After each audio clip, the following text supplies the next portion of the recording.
Hi friends, it's Sarah. This past month has been a doozy for me personally. I like to consider myself a pretty laid back person, and this past month I have been on edge.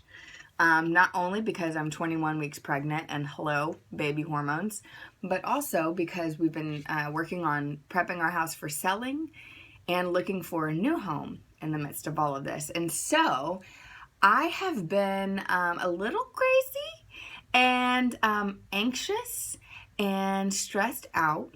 And a lot of that is due to uncertainty. So I have come to understand that a lot of anxiety is actually rooted in fear.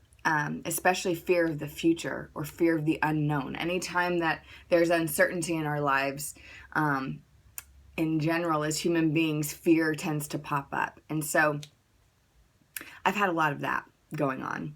And so the other day I sat down and I wrote a letter to my fear, which was inspired by a poem that I love called The Guest House by Rumi. Look it up. But the poem talks about inviting your different experiences, your different emotions in as guests to your house. And so I wrote this letter and I wanted to share it with you.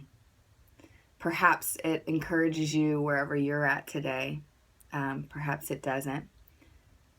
But here's what I said. Dear Fear, you have stayed in my home for a month now. You have sat at my table, speaking to me, and I have allowed myself to experience what you experience.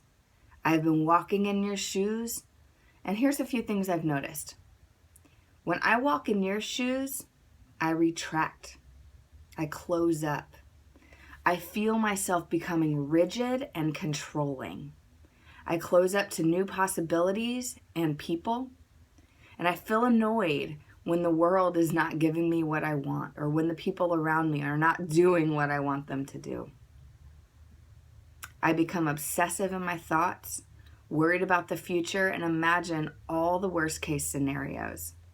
My mind is distracted all day as I find it exceedingly difficult to let go of the thoughts surrounding whatever I'm attempting to control in the moment. My body tightens and tenses as if anticipating a danger or threat to come my way and devour me. Fear, you are not my enemy. You keep me safe when I am in actual danger. You keep me alive and vigilant to avoid what may cause a threat to my life or to my survival. I see what you're trying to do, and I appreciate your effort. You protect me. However, you see all things in life as threatening to my survival. You only know how to see the worst case scenario, and for that reason, I cannot take your advice today. Your nature is to exaggerate, and many times you speak untruths to me, unbeknownst to you that they are lies. Most of where you live is not in reality, but in a dark fantasy world. It is your truth, and it is all that you know. I do not blame you, but I respectfully decline to walk in your shoes anymore. Please finish your tea, and I'll show you to the door. I send you away with the utmost compassion and love. Warmly, Sarah.